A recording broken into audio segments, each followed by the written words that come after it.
WWE, the end of an era. UFC and WWE merge into a single company, TKO. The temporary name that somehow stuck. I'm sure that was the temporary name that we were going to call it. Now it's just TKO for good now. This makes it the first time in It could be 70. Tony Khan organization. I was thinking TKO. Enterprises. I just made up a word then. Where was I? So this is going to be the first time in 70 years McMahon has not had majority ownership of the WWE in its previous incarnations, WWF, WWF, Capital Sports, etc. Although Vince will retain a 16% stake in TKO. Now WWE stockholders will have their stock transferred to TKO stock. UFC was never floated on the stock exchange, so there's no UFC stock sort of transfer. Cross-marketing, have cities pay for getting a WWE and UFC combined sort of weekend of events. Older UFC fighters may be migrating over to WWE and avoiding pay-per-view clashes on the same day have been some of the benefits touted with this new merger, as well as consolidating, backroom employees and that kind of thing to make it a more streamlined affair. So it really is the end of an era in this sense. Where it is. Okay, so say they go to Philadelphia with a wrestling pay-per-view on Saturday night and a UFC pay-per-view on a Sunday night, and they will use that same broadcast after all. And I guess, what TV does the MMA UFC have? I think they're on ESPN now. They do their pay-per-view through ESPN as well, which is, I believe, at one point really complicated because you had to get the ESPN app and then get the pay-per-view through that. Ooh. So who knows, maybe an ESPN deal in the future. But they've explicitly said because of the TV rights cycles that WWE and UFC's rights cycles coincide. They don't coincide. They're on different years. That they're not going to try and sell WWE and UFC pay-per-view rights as like one giant... Sorry, not pay-per-view, broadcast rights as one giant package. That's one thing they apparently won't do. So they say. Well, I'm going to say that that's an expensive weekend if you are a UFC fan, an MMA fan, and a wrestling fan. I think you got to choose one or the other. I don't know how much that would affect either one of them, but I mean they're stacking a lot on one weekend in a certain town.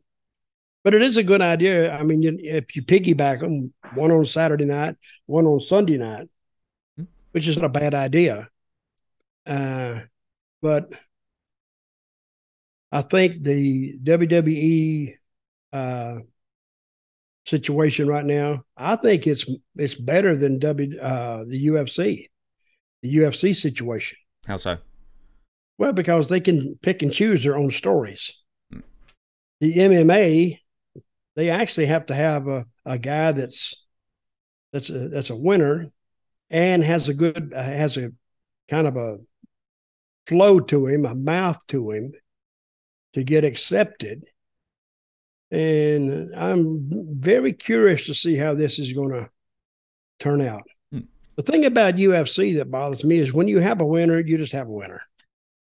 One guy just beats the crap out of the other guy, and they're doing the interview, and I'd like to see that guy come off the deck and just kick the shit out of the guy right in the face. Bam. Now you got something. He comes from the back, big roundhouse kick, pow, right in the mouth. The mic goes flying, the announcer runs, and then they have to pull him off. Now you got something. And they haven't done that, I don't think, in UFC. No, have they? The closest thing they did, okay, there was something in Bellator with Mayhem Miller or something, or Strikeforce, that was years ago. But I think that's probably why they get Daniel Cormier and Michael Bisping to do the interviews, because they're massive, scary dudes anyway, who are only a couple of years out of retirement, so they could look after themselves. But for the most part, I think the most interesting thing that's happened was Israel Adesanya had in-ring confrontation with that South African guy, Duplessis, I can't remember his name. But that's all they are. They'll very, very occasionally have like the number one contender who's just won a match, and then they'll have the champion in, and they'll have like a mini face-off.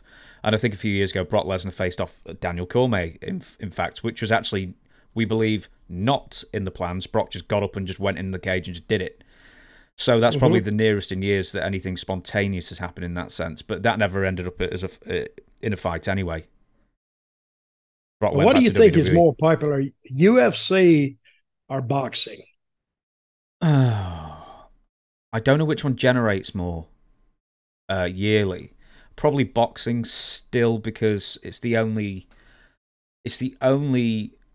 sport that can get over 1 million buys every year with more than one person. Like if it's Canelo or the right fight with Tyson Fury, maybe. I don't know.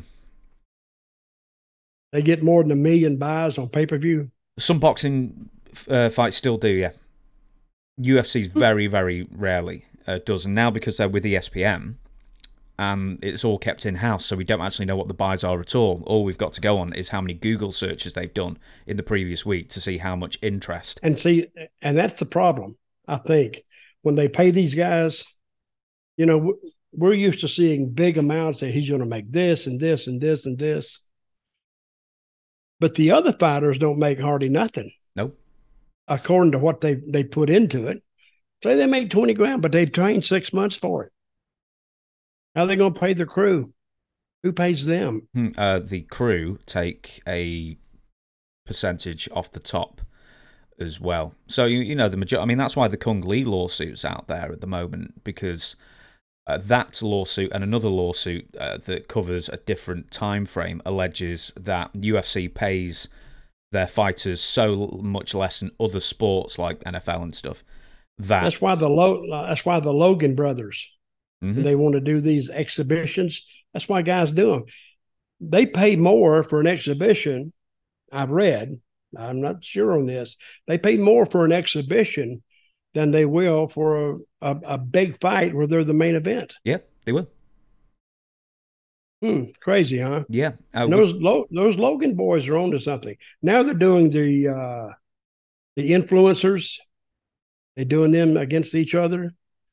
And if they got big followings on social media, people will tune in and watch it. They've already pretty much milked. They've already milked that one dry, though. I mean, there was the Tyson return that did fairly big business, which was also an exhibition fight. That might have been Roy Jones Jr. off the top of my head. And then they did a couple of influencer fights with the Paul brothers, did quite well, and then not really much else after that as far as like huge interest. I think the Nate Diaz. I think you need to do one with Meltzer. Why? No, because I think people would watch it. But you'd get out here, but you tell Meltzer, hey, we're going to work this. Let's pick the third, and I'll just jump. I'll do my glove like this, and you just nail me right here, and I'll go down, and then double cross him and kick him in the balls, and then when he goes down, you punch him again on pay-per-view, though. Oh, of course. Yeah, we got to get our money in.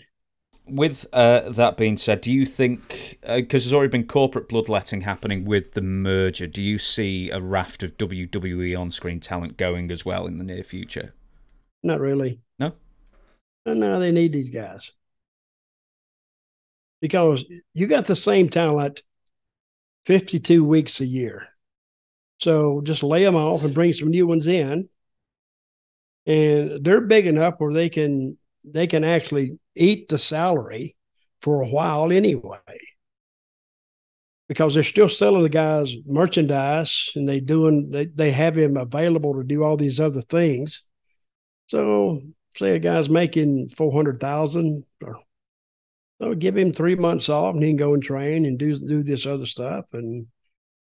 But I don't see letting a lot of them go. I don't see that.